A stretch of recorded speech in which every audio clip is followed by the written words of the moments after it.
Good morning, everybody, and welcome back to Junction. Today's Bible story takes place, part of it takes place in the Garden of Gethsemane.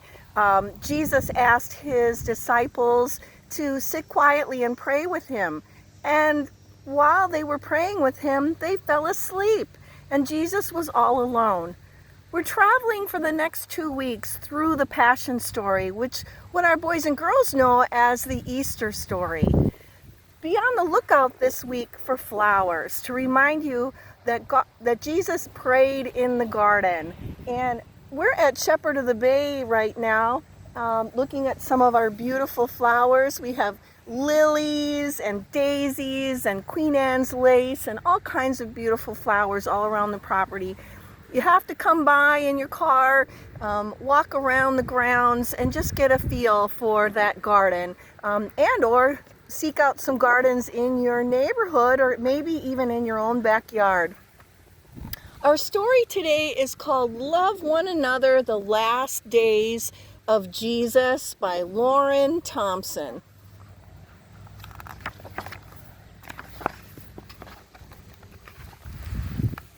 Okay, I'm over here so you can see the pictures. Once there lived a man named Jesus. Jesus was a teacher. He was wise and good, kind to the poor, the sick, and the outcast. He traveled the countryside and spoke to all of God's love and forgiveness. Jesus taught, love your neighbor, both friend and enemy. For in heaven all are loved. Forgive those who wrong you, and you too will be forgiven. Trust in God and love one another.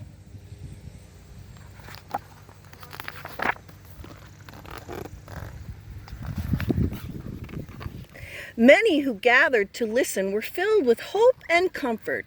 Jesus taught, God is always near. Heaven is all around us even now. We have only to look for it. Some who heard Jesus' teachings wanted to be with him always, to learn his ways and wisdom. They left all they had and became his disciples. Like Matthew last week, you remember that story. They did not always understand that Jesus taught what he taught, but they loved him as they loved him. One day, Jesus led his disciples to the great city of Jerusalem.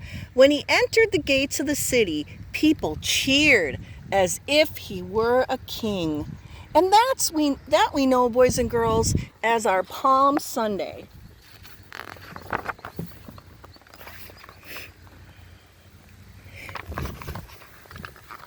Jesus went to the holy temple and began to teach, and again he spoke of love. A man asked, which of all teachings is greatest? And Jesus answered, love God and one another. These teachings together are the greatest. Crowds drew near to hear Jesus' simple but powerful words. The temple priests grew angry with him and envious. Does he think he is wiser than we are? They grumbled to one another. Does he think he is a new king? All week, as Jesus taught in the temple, the priests plotted how to arrest him.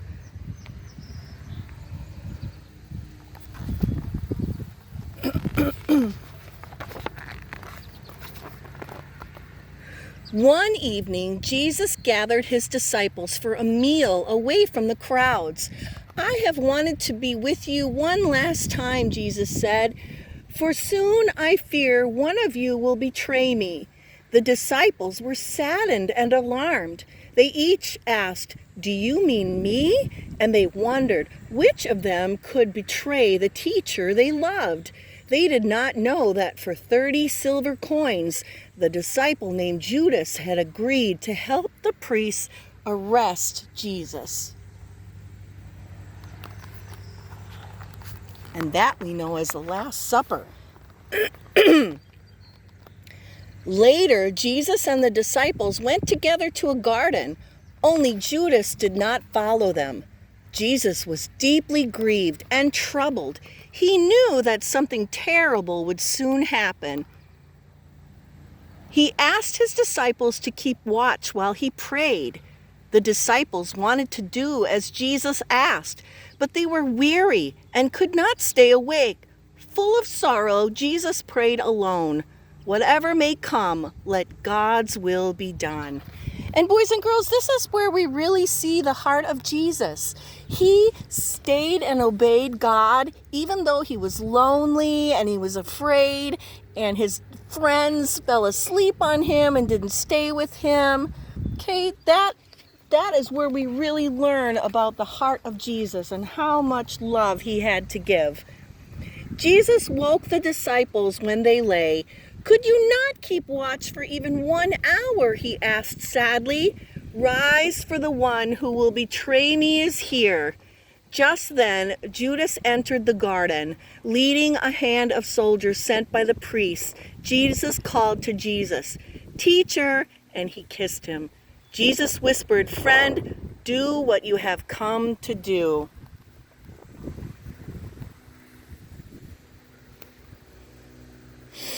Then the soldiers took hold of Jesus, for the kiss had been assigned to seize him. The soldiers led Jesus away, but the disciples did not follow. They were afraid they too would be captured. They deserted Jesus and fled. So they were so scared that they ran away from their friend. They didn't stick around to protect him. But still, Jesus kept on loving. That night, the temple priests gathered to judge their prisoner Jesus. They questioned him and mocked him, asking, "Do you not call yourself a king?" Jesus answered only, "You say that I do." For he knew the priests had already judged against him. The priests grew even angrier. They declared that Jesus had broken the holy laws and should be punished with death. At dawn, they brought Jesus to Pilate, the Roman ruler of the land. Pilate too questioned Jesus. "Are you then a new king?" Jesus answered only, "So you are saying." Pilate could find no proof that Jesus had done wrong, but the priests had stirred up the crowd outside. "Put him to death," they cried. "Put him to death." Pilate feared the angry crowd. He let the soldiers take Jesus away. And sometimes in some of our other stories, we've heard the crowd yell, "Crucify him! Crucify him!" And that's what that means. Put Jesus to death. So it was an angry crowd that didn't understand that he was the king of love, not the king of stuff and trying to take over their country. The soldiers brought Jesus to a hill outside the city, and they put him on a cross. And we love Jesus, and that makes us sad when we see that picture. Jesus uttered a final prayer. So even when he was dying, he still continued to love, and he still continued to obey God and do what was right. And then Jesus died.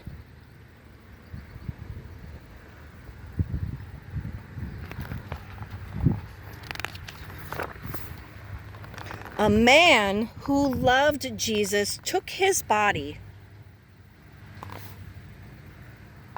and carefully placed it in a tomb. He rolled a large stone in front of the opening, and then he left to mourn the death of Jesus. And when you say the word mourn, that means he probably left and he cried because he was very sad.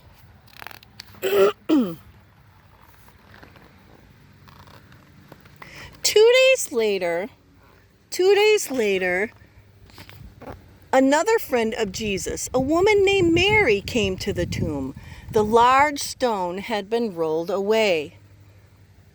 They looked inside the dark opening, and the tomb was empty. Mary began to cry. She was afraid that someone had taken Jesus' body. Then she saw a man close by. She heard him ask, "Why are you crying?" And she answered, "Someone has taken our dear teacher away. Can you tell me where?" Then she heard the man call her by name, "Mary!" Suddenly she knew him. It was Jesus she saw before her. She heard him say, "Go tell the others what you have seen."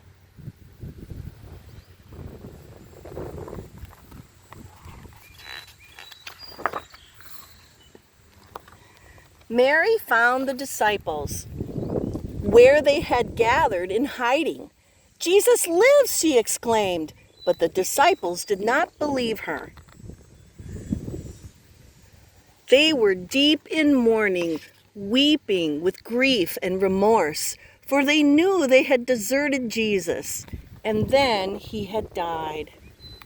So the disciples were feeling really sad about the decision that they made.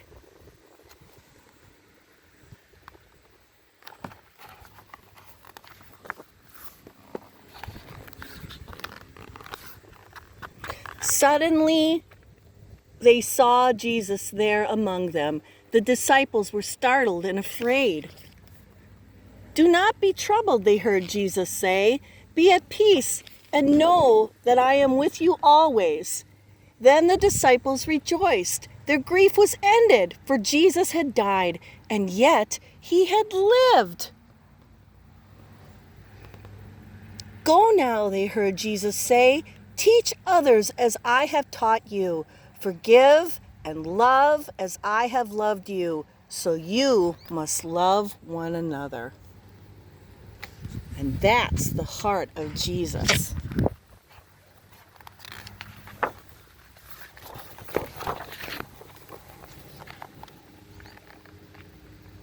The disciples were filled with great peace and happiness, for now they understood in their hearts what Jesus had taught. They knew their wrongs were forgiven, and that love was greater than hate, greater even than death. In his love, Jesus lived on. Joyously, the disciples set out to bring Jesus' teachings to everyone and to tell the wondrous story of this day, Easter Day, to all the world. And boys and girls, that little part where Jesus was in the garden, you can find that in Luke chapter 22, verse 39 through 54 in your Bible. And in your toolkit today, you'll find a little scene of your own little garden. And there's some stickers in there, and you'll see a picture of Jesus that you can put in your scene and retell the story of Jesus's friends falling asleep in the garden. See the little Z's on there? That stands for Jesus is fallen asleep. So remember this as you travel through the week, that the heart of Jesus is a heart that loves and forgives. And I hope you too have a heart just like Jesus. Have a great day, everybody.